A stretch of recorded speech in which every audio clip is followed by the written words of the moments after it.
لە ڤیدیۆی ئەم جارەماندا ژیان و کەلتور و خواردنی خەڵکی ئەم مەملەکەتە عەجیبەتان پێ دەناسێنین کە وڵاتی تونیسیایە و کەوتۆتە ئەفریقاوە. كردي عربي عراقي فلسطيني كلنا إخوة في الإسلام كلنا. Good. Welcome مرحبا بكم في تونس. ئەو وڵاتەی ئاڵای فەلەستین لە تەنیشتی ئاڵاکەیانەوەیە و کورد لە هەموو نەتەوەیەک زیاتر ڕێزی لێ دەگیرێت.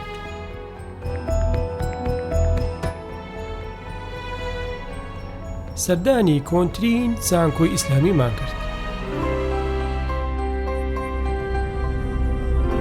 يعني ربي خلق الإنسان هكذا.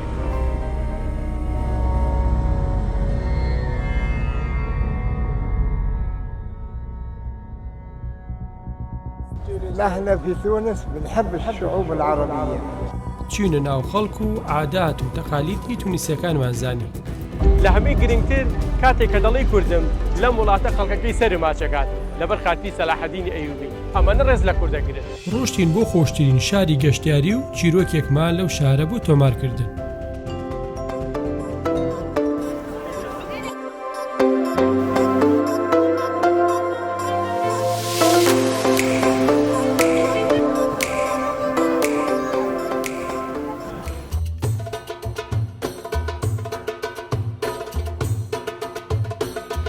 زیاتر ئەوروپیەکان دەمبینم لێرە بە تایبەتی فەڕەنسیەکان. خواردنەکانمان تاقیکردنەوە و نرخی شتومەکەکانمان بۆ دەستنیشان کردن. با پێکەوە گەشتێک بکەین بەناو ئەم وڵاتە عەزیمەدا و لە نزیکەوە ئێرەتان پێ بناسیێنین. زۆر سپاس بۆ سەبسکرایب و لایکی فێرکاری 24 لەگەڵ مابن تا کۆتایی. ژمارەی دانیشتوانی تونیسیا 12,458,000 کەسە کەوتۆتە کیشوەری ئەفریقاوە. دراوسەی وڵاتی جەزائیر و لیبیایە. نزیکترین وڵاتە لە کیشوەری ئەوروپاوە بە تایبەت ئیتالیا. لە شاری تونیسی پایتەختیش 700,000 کەس دەژین. لە ساڵی 1881 فەڕەنسا تونیسی داگیر کرد و کردی بە پارێزگایەک لە فەڕەنسا تا ساڵی 1956 تونیسیا سەربەخۆیی خۆی بەدەستێنە. ئەمەش وای کرد کە تا ئێستا لە سەدا 63 ئەم وڵاتە بە زمانی فەڕەنسی قسە بکەن. بەشی لای ڕاستم ناوچەیەکی مۆدێرن و تەواو تازەیە. بەشی چەپشم ماڵ و بازاڕە کۆنەکانی ئەو سەردەمەیە. هەر بۆیە ئێرە سمبوڵی شارەکەی و گەشتیارەکان وەکو سەعاتەکەی لەندەن و بورجەکەی پاریس خەڵک هێ لێرەدا چەند وێنەیەک دەگرێت. ئەم دەواازەیە لە ساڵی 1800 فەڕەنسیەکان دروستیان کردووە بۆ دیاریکردنی هێڵی نێوان ناوچە هەژارنشینەکان و شارە نوێیەکەی تونس. مەدینە شوێنی ژیانی مرۆڤە کۆنەکانی تونسە. ناوچەیەکی دێرین و خەڵکێکی مۆدێرن تێیدا دەژی ئێستا. بازاڕ و کۆشک و تەلارەکانی مێژویان دەگەڕێتەوە بۆ 698 زاینی. هەر بۆیە لە ساڵی 1970 وەک یەکێک لە شوێنە مێژوویەکانی جیهان یونسکۆ تۆماری کردووە. ئێستاش بووەتە یەکێک لە گەورەترین شوێنی بازرگانی کەلوپەل و پێداویستیە سەرەتایەکانی ژیان لە شاری تونسدا. تونيزيا المدينة عندها 1400 سنة اسمه سوق اللفة. اللفة كانوا يبيعوا فيه القشاشب.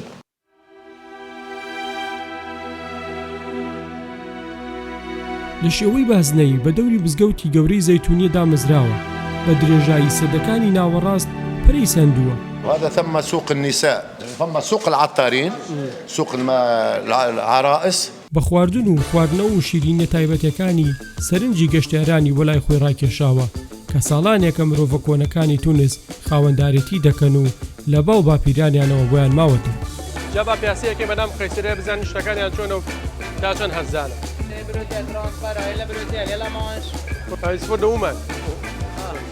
شوێنێکی زۆر گەورەیە هاوڕێیان جلی ئافرەتان جلی پیاوان هەموو شتومەکێکی کە پێداویستی ماڵ پێداویستی ئەمی ئەوەی کە تۆ بتەوێت لە ئەم شوێنەیە هەیە هەموو سعرەکانیشی زۆر هەرزان ئەگەر بتەوێت بە تایبەتی لێرەوە بیبێتەوە بۆ بەریتانیا خۆر بۆ ئەوروپا.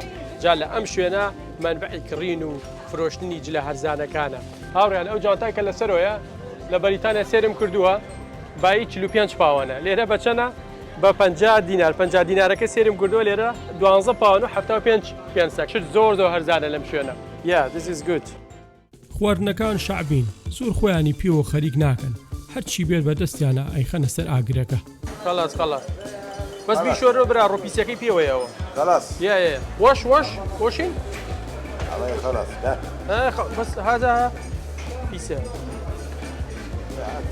والله عادي نية بيسة بقرآن كوجه والله على بيخ قيناك دي لحم لحم باشا دي خروف خروف خروف ده باشا يلا بمالك وسليات خروف تمام تمام 100 جرام اوكي 100 جرام نضرب لا بس برم هم تشوري وبزا بخوم ببيسي وبزاتي خوام كوجه عيبي نيم جارة طبعا 9 دينار الحمد لله يا مسلم يا رب يشهد لا اله الا محمد رسول الله أشهد أن لا إله إلا الله وأشهد أن محمد رسول الله يا رب نحمده ونشكره ونحمده ربي أنا كردي في العراق عراق مرحبا بك جزاك الله الله يرحم صدام حسين عندي 20 سنة اشتغلوا هنا. هذا اسمه العقد، عقد ولحم. تونسية هاي أنا أسكن هنا في تونس، أسكن هنا في الحي. الحمد لله ديما لاباس علينا، ديما نحمد ربي ونشكروه. خاوەنی چێشخانەکە هەر وەک خەڵکی شارەکە ڕێز و احترام لە مشتریەکان دەگرن، بەڵام زیاتر کوردەکان دوعای خێرمان بۆ دەکەن. كردي عربي عراقي فلسطيني سيري مغربي مروكي كنا إخوة في الإسلام كلنا. احنا تونس أعز بلاد. ديما الحمد لله نحمد ربي ونشكروه، حتى كي تجينا حاجة تجينا باللطف، احنا ديما نطلبوا يا لطيف يا لطيف، تجينا حاجة تجينا باللطف بالستر ربي. نهار اثنين وربي يهز نتاعو، ديما نقعدوا باهيين ونحبوا بعضنا برشا.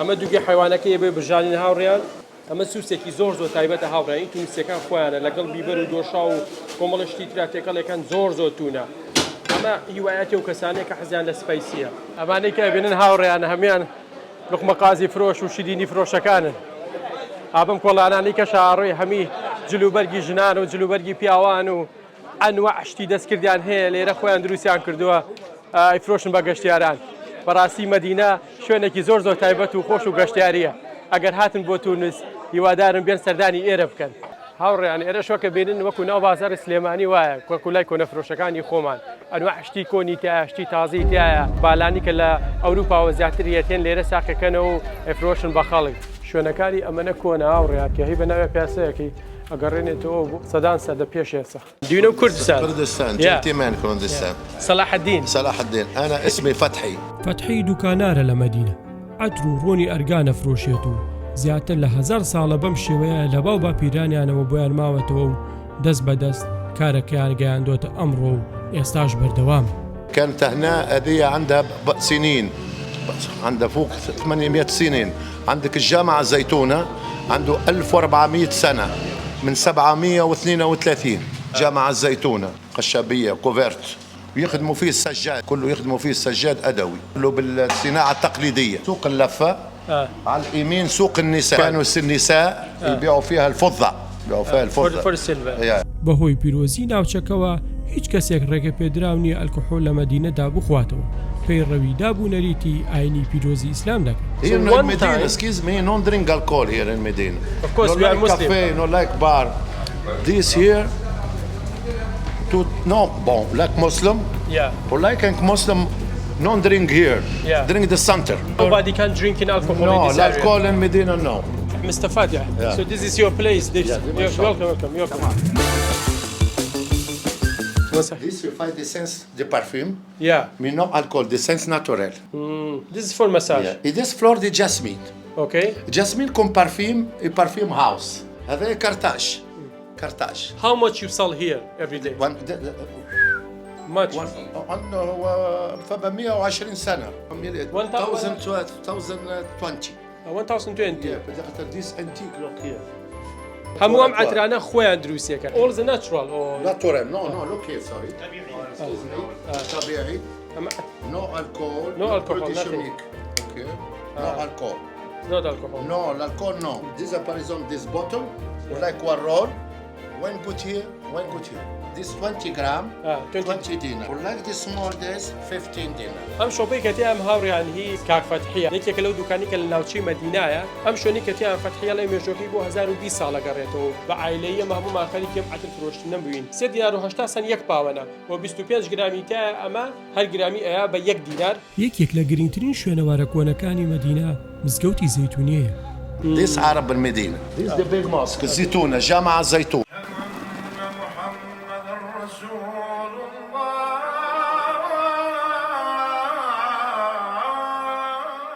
کە هاتیە ناوە کابراایەکی تێ بوو لەسەر سوچەکە هێنانی ئەم شوێنە خۆشی پێ پیشانەوتی لێرەوە ئەتوان هەموو سەر مزگەوتەکە ببینن. جامع الزيتونة هذا الجامع الكبير في من الجزائر في من تونس في من المغرب علماء قدامى. ئێرە گەورەترین و کۆنتترین مزگەوتی تونسە ڕوبەری 5,000 مترە و لە سەدەی حوتەیەم دروست کراوە وەرە با بچینە ناوە.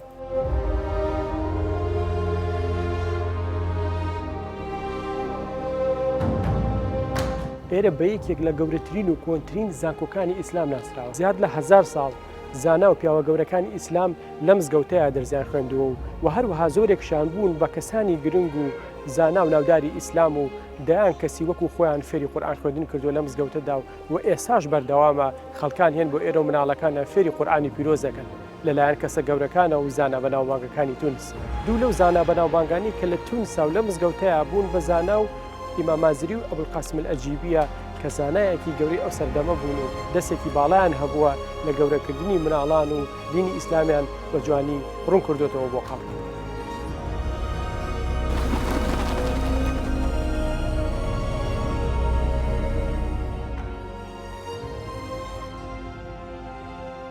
إنه مكان جميل يأتون الكثير من الناس هنا ولكم مرحبا بكم في تونس. دەریای سپی ناوەڕاست ئەو ڕوبەرە ئاوەیە کەوتوتە نێوان هەرسێکی شوەری ئاسیا و ئەفریقا و ئەوروپا.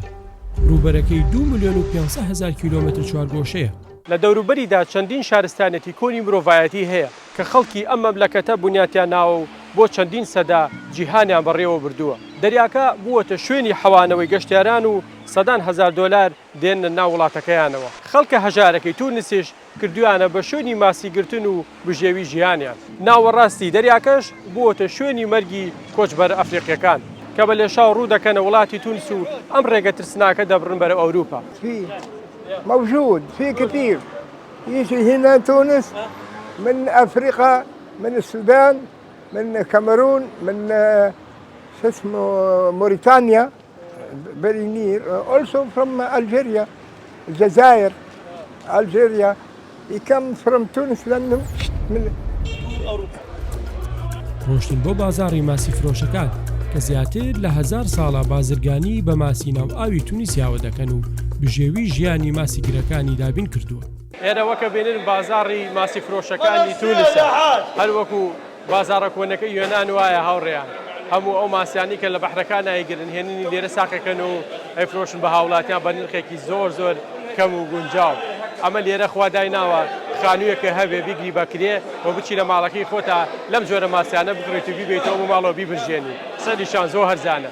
1 كيلو 39 دينار 1 دينار 1 دينار لا 40 10 و10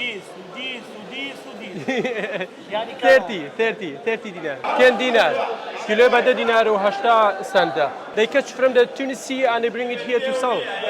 Yeah. جزاك الله thank you so much. هذا مزوز كيلو 46 و500. اسمي سليم عندي لهنا 26 سنة.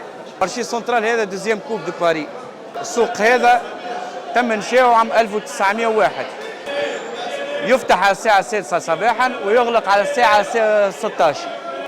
نشتري السمك من السوق المركزي سوق القرو وناخذه من الأبرات الكل اللي هما من بنزرت ومن طبلبة ومن قليبيا من السواحل الكل ناخذه وساعات نجيبه من ليبيا وتعاوننا ليبيا برشا بالنسبة للحوت. نحن نجيبوا الحوت لربما من بلاد أخرى ولا حاجة أما اللي يخدموا لهنا كانت توانسة. الحوت يخرج في نهاره مثلا في العشية يبقى انجور 1 day. إذا باش نبيع الحوت نبيعه في نهاره ولا من غدوة نهارين. ئەم دەریایە تاکو ئێستاشێکێکە لە گرنگترین ڕێڕەوە ئاوەکانی جیهان و ڕێگایەکی بازرگانی نێودەوڵەتیە لە کیشوەری ئەفریقا. گەورەترین سەرچاوی دارایی وڵاتی تونسە لە ڕووی گەشتیاری و هاتوچۆوە.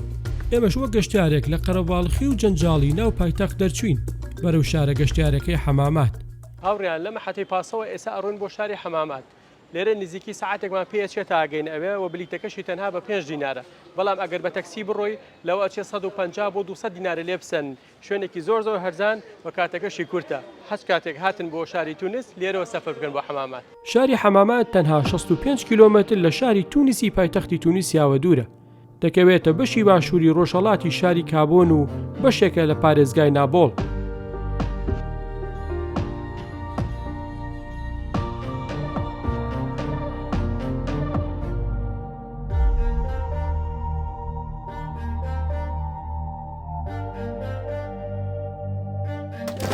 بەڕاستی خۆشەکان لێرەیە ئەو شتانی کاتەوەی بکە وەکو سواری بەلەمەکان کەەوە بە بۆنە ئاوەکە لەوێ مەلەکەوە دو سێ سەعاتەوە بەلەمی گەشتاریتە ئەسپیتیایە و هەروەها حشتریتە ئیتر ئەوەی کە تۆ بتەوێت لە مەنتیقە عەرەبیانە دەست بکەوێت و خۆشی لێ ببینی بەڕاستی لە حەماماتە. بەهۆی کە ناراویەکانەوە شوێنێکی بەناوبانگە بۆ مەلەکردن و وەرزشی ئاوی و یەکێکە لە شوێنە هەرە خۆش و گەشتارەکانی وڵاتی تونیسی. لێرە بەشێکی دەریای سپیناوە ڕاستە کە شاری حەماماتی لێوە نزیکە. لێرە جگە لە ڕێستۆران و کافتریا و فرۆشگاکان واسی سەرەکی گەشتیاران گەشتکردنە. بەناو دەریاکەدا بەم کەشتە کۆنانە کە لە گەورەترین فیلمەکانی هۆلیوودا بەکاریان هێناوە. ڕۆژانە 5 کەشتی گەورەی لەم شێوەیە بەناو دەریاکەدا دەسوڕێتەوە و نرخیان تەنها 25 دینارە. بەڵام یەک شت هەیە لێرە کاتێک کەدا ئابەزی لە تەکسیەکە یاخۆ دێتە ئەم شوێنە ئەبێ زۆر ملاحەزەی ئەوە بکەن کە خەڵکانێکن تکتان پێ فرۆشێ بە گران وتیان تکتێکدانێنێ بە 6 دینار بەڵام چونە ئەولاترەوە کڕیمان تەنها بە 25 دینار. دایان چێشخانە و کافتریا فرۆشگا لەم شارەدا هەن و کەلوپەلی کولتوری و دەستکردی تونس دەفرۆشن. لەنێو ئەم کەشتەیەدا هاوڕیان تەنها تونوسیەکانی تیان نییە بەڵکو هەموو جۆرە قەومێکی تایە زیاتر ئەوروپیەکان بینم لێرە بە تایبەتی فەڕەنسیەکان لێرە لەناو ئەم کەشتەیە جەو خۆشەکەن بۆ خۆیان و وەلە ناوەڕاستی ئاوەکەشە هەندێک جارە وەسێ خۆیان هەڵێن ناو ئاوەکە و لێو مەلەیەکەن. جگە لە گەشتیارانی بیانی هاونیشتیمانیانی کوردستانیش سەردانی ئەم وڵاتە کولتوری و میوان دۆستە دەکەن و ئێستا دەریای سپی ناوەڕاست بووەتە یەکەمین هۆکاری ڕاکێشانی گەشتیاران بۆ ئەم وڵاتە.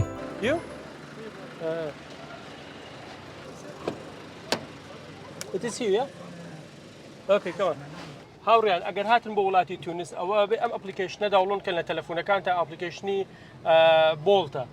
ئەگەر ئەمەتان پێ نەبێت تەکسیەکانی کە قۆڵتانە بڕن ئەگەر تەکسیەک لێرە و بڕوا بۆ شوێنێکی کە بەسەن 2 مایل بێ ئەگەر بە 5 دینار بێ ئەوان 20تان لێسن بەڵام ئەمە باشترین حەلە وە لە زۆر شوێنشا تەکسی نییە کاتێ ئەوەسی دەست لە تەکسیەگری بۆ ناوەسێ وەکو بەریتانیا چۆنە بێ و بەبێ یاخود ئەپلیکیشنەکانی کە بێت کاتێکە داوڵۆن دەکەی بەڕێگەی تەلەفۆن لێرەش بە هەمان شێوەیە ئەو ئەپلیکیشنەکەیە ئەوەیانە ئەوە داوڵۆنکەن لەوێ ئەتوانن بە ئاسانترین شێوە تەکسی بگرن و زۆر هەرزانیشە ڕێک سیارەکەشی پێڵێ لەو شوێنەوە کاڕۆی تا ئەو شوێنەی کە چەندێکەکە لەوە زیاتر لێ ناسەنێکە بێ.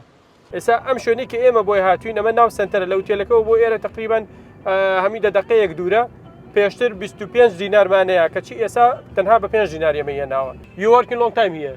Taxi driver? Yeah. I worked like 13 years. But I see too many people go on the red light. They don't care about the rules, about this thing is. Many cars is damaged. Do you have insurance here? No. You are the guest. It's assuré, but the taxi driver it's not. It's a traffic for the assurance. 3 people with you. 3 it's assuré. Insurance. تأمين. Yeah. Assurance. My you are not it's only. Okay. Close only. All right. So if your car is damaged, you don't pay. More money for my assurance. تأمين الكار 1,200,000 for 1 year. For 6 months. 1 مليون دينار ين بو تنها 6 مانگ يعني مليون دينار ليرة بتشي باياك. If you work like you usually outside, how much you earn? Working day, the minimum it's 10 hours. Okay. If you don't work 10 hours, you haven't your food. Your food. 100 dinar. You pay for the gasoil $18. 18 dinar. You have in your pocket like 16, like 60 dinar a day. The gasoil it's expensive. If I go work in this shop. 20 dinar. 20 dinar a day. 20 dinar, 25. Yeah. The people who work. So people work in Tunisia for 20 dinar a day. Work hard. Before this, the people Tunisian he go out in Europe. جزاك الله. مرحبا بأخواتي. You are welcome in Tunisia. It's good. They are very good people. Thank you. I love the people from the Tunis because I never ever have seen the people who stealing, who do something bad. It's Algerian people, it's Libyan people. You see this car, it's for Algerian people. Yeah, and this is a Libyan. And this for Libyan. Yeah. And he are welcome in Tunisia. Yeah. He are we brother. We say Muslim. لە دوای گەڕان بەناو وڵاتی تونسدا و سەردانیکردنی زۆربەی شوێنە سەرنجڕاکێشەکان دەستمان کرد بە تاقیکردنەوەی جۆر و تامی خواردنە بەناوبانگەکانی ئەم مەملەکەتە عەجیبە لەگەڵ نرخی شتومەکەکانی. هاوڕیان دوو خواردنی جیاوازمان داوا کردو یەکی کاماسیە کە نرخەکەی 22 دینارە و ئەمەشان شێرین پلەیتەکە بریشکی تایە لەگەڵ گۆشت و کەبابش لەگەڵ تۆزیە برنج و پەتاتە ئەمەیان بای 22 دینارە و ئەمەشان هەر بای 22 دینارە لە ڕۆژێکشا خۆیان بە چەندی شەکەن تەنها 20 دینار واتە ئەم دوو خواردنی لەبەردەستی منە پارەی 2 ڕۆژ و تقریبان چەند سەعاتێکی کارکردنی تونسیەکانە با بزانی تامی چۆن و لەزەتەکەی ئەوەیەنێت ئەمە ماسی سیباسە تەبعاً بەڕاستی تامی زۆر خۆشە ماسەکە بەڵام مزر نییە وەکو ئەوەی کوردەکانی لای خۆمان بەزانین برنجەکەیان تامی چیەیە وڵی برنجەکەیان زۆر خۆشە خوێ هەیە مشتێکی ئەماس ئەم پشیلش خوا گوناحەوەراها دەستقانی پێ بزانەی خوا دەبی خۆدێ سەڵاتەکان هەر وەکوی خۆماوایە چیپسەکەیان پەتاتەکەیان پڕێتی لە ڕۆن بەڕاستی برنجەکەیان زۆر خۆشە ماسەکەشان زۆر خۆشە ینی چاک بژانەوە بەڵام تامی ئەوەی خۆمان نایات زۆر مزر نییە ئەمەش کەبابەکەیان هاوڕێیان الله لەو کەبابە والله ئەمەیان ینی پیا و حەقەت بڵێ کەبابەکەیان حتا حەسکەی خۆشە هاوڕێیان هەم چکم زۆر چەوریتیان نییە بەڕاستی کەبابەکەیان زۆر زۆر خۆشە ئەمە لە 100 ئێمێ زە ئەمەیان تامی چۆنە گۆشتەکان ڕۆمە گۆشتە یا جگەرە ئەی باوکە ڕۆمە چییە؟ کولێن بوتمان گۆشتمان بۆ بێنە بەزاتی خۆ ئەمە جگەرە هێناویانە ئەخی Okay, but this is not a meat, it's the liver. Liver? Yes. I thought it's a meat. Okay, anyway, thank you so much. Yes, very good. Yeah, very good. والله هاوريان ئەمە زانی گۆشتە بەس بەزاتی خوا جگەرە هێناویانە جگەری حیوانە بەڵام جگەر کە خستە ناو ڕۆنەوە تۆزێک زیاتر کوڵە ڕەخترە بێت بە هەر حاڵ خواردنەکانیان خۆشە و خواردنی ئێرە لە 100 ئەتوانم هەفتای پێ بم با بڕێم بۆ شوێنەکانی کە Welcome to Sabat Tziri, rue باب الخضراء and مرحبا بكم في سبات تزيري نهج باب الخضراء. The olive oil, yeah? ئەمە بۆ نانی بەیانیانە تەقان و ئەمەشان خواردنێکی زۆر زۆر جیاوازە هێلکەیە لەگەڵ ڤێژتەبڵ چی سەوزەواتە تایەتی شوێنەکەیان زۆر بەدڵ نەبوو بەڵام خواردنەکەیان خۆش دیارە هاوڕێیان بە بەیانیانە باینجان و تەماتە و سەوزەواتە هەمیان کوڵانووە لەگەڵ بیبەری تونە لەگەڵ پیاز و سەوزە عەرەبی وایەتی پیازە زانم چۆنە بسمیلە باوکە بۆ تونە ئاوێکم بەرێ I will pay. This is too spicy. You don't have a water here. Oh my god. بەڕاستی خواردنەکەیان زۆر تونە و لە هەمیشی ناخۆشە لە ئەومان نییە ڕۆنیانە کەوچ کوشتیشیان نییە لێرە هەرە بێ بەدەست بیخۆی بەخوا بەدامێکی ڕاقیە وەرە ئەم شەعبێتش زۆر خۆشە هاوڕێیان ئەوەنە بە جدی شت نەگری کەوچ کوچە تاڵ و بۆین باخ و حاخۆکی بە شوێنە زەخمەکانە کاکە بڵای بەدەست بیخۆی بە قورئان زۆر زۆر خۆشترە لەوە ئەم خواردنێکە خواردمان هاوڕێیان با 11 دینارە بەڕاستی زۆر زۆر خۆشە زۆر زۆر بەتامە ئەمە لە 190 پێم و با بڕێ بۆ شوێنەکانی کە هەژارەکان دڵیان گەورەیە چونکم هیچیان نییە لێ بترسن کە لە دەستی بن ئەوەی هەیەە ئەو ڕۆژە پەیدای دەکەن و دەیخۆن لە هەمووی گرنگتر باوەشیان بە دنیادا نەکردووە و ئەوەی کە هەیەە و لە گیرفانیانایە حەزەکەن لەگەڵ بەرامبەرەکەیانە بەشی بکەن. How much is it for 1 kilo? 1 dinar? How much? 6. Name. اسم ماذا? Is there someone speak English? Come on. I never have seen before, even in England, in other places. What's the name of this? This is only in Tunisia? Yes. So what's the name? Hindi. Hindi? Yeah. It's very good. زۆر خۆشە هاوڕێیان تامی تووەیە هەم تۆڕەشەکە هەبوو لە کوردستان بەدارەوە ڕێک تامی ئەوانەیە. So this is only from the Tunis? Yes, only in Tunisia. How much is it? 1 dinar. پێنجی بە 1 دینارە 3 دینار و 80 سنتش ئەکاتە 1 پاوەنی بەریتانی. ئەویسم دوانم خۆردە دوانی کەش بخۆم بەخوا زۆر خۆشە. لا. Thank you so much. والله ئەمە قاورمەیە. ئەم خواردنە بای 3 دینارە هاوڕێیان. ئەوانی کە لەم ناوە ئاژین ئەمیان خەڵکانی فەقیرن. Thank you so much. شکران جزیلا للشعب التونسي. I love all of you. خەڵکەکەیان ئەمەنە چاکە هاوڕێیان. سەیری کە ئەمە ئەگەر بچیتە مەطعەمەکانەوە ئەگەر پێنسێکشی بمێنێ داوا لێ یەکەن بەڵام لە ئەم فەقیرانە ئەوەنی دەست و دڵێکی زۆر باشانێ پارەکەی هەیە بە زۆرش لێم وەرناگرێ کە کابرا ئەوە ئیشەکەشێت. تونسیەکان میوان دۆستن فەرق و جیاوازی لە نێوان نەتەوەکاندا ناکەن وە خۆیان دەڵێن خوددا بە جیاوازی دروستی کردوین و بەڵام هەمومان مسلمانین پێویستە یەکمان خۆش بوێن. No, every country has يعني you are person from Iraq. Me, I am from Tunis. But we are the same. يعني ربي خلق الإنسان هكذا الله خلق الانسان، انت عندك شكل وانا عندي شكل، ما فيه بروبلم. هذا حقيقه، هذا واقع. نحن في تونس بنحب الشعوب العربيه، ولكن نحب اكثر شعب العراق وكردستان اللي هم اخواننا، واحنا دائما بنرحب بهم في اي وقت وفي كل مكان. ان شاء الله دائما نشوف اهل كردستان يجي لهون تونس، مرحبا بهم في كل وقت. بەڕاستی ئەم گەرمای تونس هاوڕێیان پێویستی بە ئەم جۆرە ئاسکرێمانەیە. لێرە ناتوانانی چاپ بخۆیتەوە، چونکم خۆی گەرمە بۆ خواردنەکانیشان زۆر توونە، یعنی کە ئەڕۆی بە ڕێگا ئاو بە لەشتایەتە خوارەوە. ئەبێ جاجا لابەی لەم شوێنانە ئاسکرێمێکی ئاوا بەم شێوەیە بخۆی کە سەرەکەشی تۆزێک گرانە. دوانمان کڕی لەگەڵ کاک حاجی هاوڕێمە بای 21 دینار بوو، واتە پارەی ڕۆژێکی تونیسیەکان. ڕۆژێکە تا ئێوارەی شەکەی ئای ناتوانانی نانێکی تەواوی پێ بخۆی، ناتوانانی شتێکی پێ بخۆی لەم ڕێستۆرانانە، چونکم پارەکەیان لەگەڵ نرخی شتومەکەکانیان نییە. شتومەکەکان زیاتر بۆ کەسانە باشەکەێنە ناو وڵاتەکەیانەوە. ڕۆژە لە وڵاتی تونسین خواردنێکی خۆشی بەلەزەتمان نەخۆی، بەڵام لەگەڵ کارسەرە 20 دقەمان بڕوە تاکین بۆ ئەم مەطعمە. بەڕاستی ئەم مەطعمە پاکوتەمیزە، ئەمجا خواردنەکانیشیان خۆشە بەڕاستی، بەڵام سەرروپیەکان ناگاتەی کوردستان. کاکیگیان هەر لە سلێمانی و هەولێر نییە، لێرە تونیسیەکانشی وایەتیان خواردنی سەرروپەیە. ئەمەش سەرروپیەکەیانە، بەڵام ئەمان بەدانەوە لێیان ناوە، ئەی کوڵێن بە ئارەزوی خۆیان، بە دوای ئەوەش هەر ئاوایەت دانەکەی لێ ناکەنەوە. ئەمە دانەکەیەتی هاوڕێیان سەریکە، نەها دانەکەشی سپی بۆتەوە، چی چڵک و چەورەکەی هەمیتیە خوساوە. ئەمەنەیان کوڵانووە هاوڕێیان هەر دەستی بەرێشیە بێتەوە، بەڵام زۆر بەداخەوە بۆیە ئەم دانیان لێ بکردایەتەوە شتێکی زۆر ناشرینە. ها سی دانەکەی کە هەموو ڕەشەکانی پێوەیە، ئەوە دانوشتەکەیەتی لێمان کردووەتەوە. ئێستا ئەوە گۆشتەکەی لەکەینەوە، هەموو دەرمەکەی لەکەینەوە بەم شێوەیە، بە سەرها ئێسقانەکەی ئێمێنێ. هەنێک کەسەیە ئەم چاوە شێخوار بەس بەخوا ئەمەی ناخورێ، گۆشتەکەی ئاوا وردور لەکەینەوە هەر هەمی ئیتی دوایی بەس کە لە سەر و دانەکەی ئێمێنێ. ئەمە شێخینە ئەولاوە.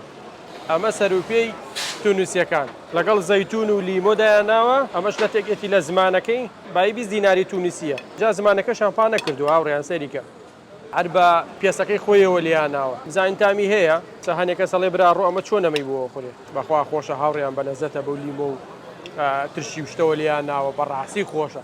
جا چاو لە ئەو سەر و سیماشی بێ، ئەتر ئەوە نەکەر خۆشترە بێ. ئەمەش مێشکەکەیەدی هاوڕێیان تۆزێکی لێ بخەم زان تامی چۆنە، بەخوا بە تام و بەلەزەتە. بزانانی فاسۆلاکەی تامی چی هەیە، بەڵام ئەمان بە بیبەرەوە لیاناوە، پەتاتیان تێ کردووە و فاسۆلاکەیان خەسە. زانام تامی فاسۆلای کوردیەیە بسمیلە. فاسۆلەکان نەکوڵاوە بەس تامی بیبەرەیە ئەمە هاوڕێ، هەرچەند ئەو هەموو شتەشان تێ کردووە. گۆشتە بزانام گۆشتەکەیان تامی چییە، بەڕاستی گۆشتەکەیان خۆشە. ئەمە خواردنێکی ترادیشناڵی خۆیان لە هەموو شتێکە هێلکەی تێگەن. ئەم هێلکە و بیبەر و پیازی دایم تێیە. شەخشوکە ئەوە پێیوتم ناوەکەی ناوی شەخشوکەیە، بیبەرە، تەماتەیە، باینجانە، زانتامی خۆشە. ئەمە بسمیلە.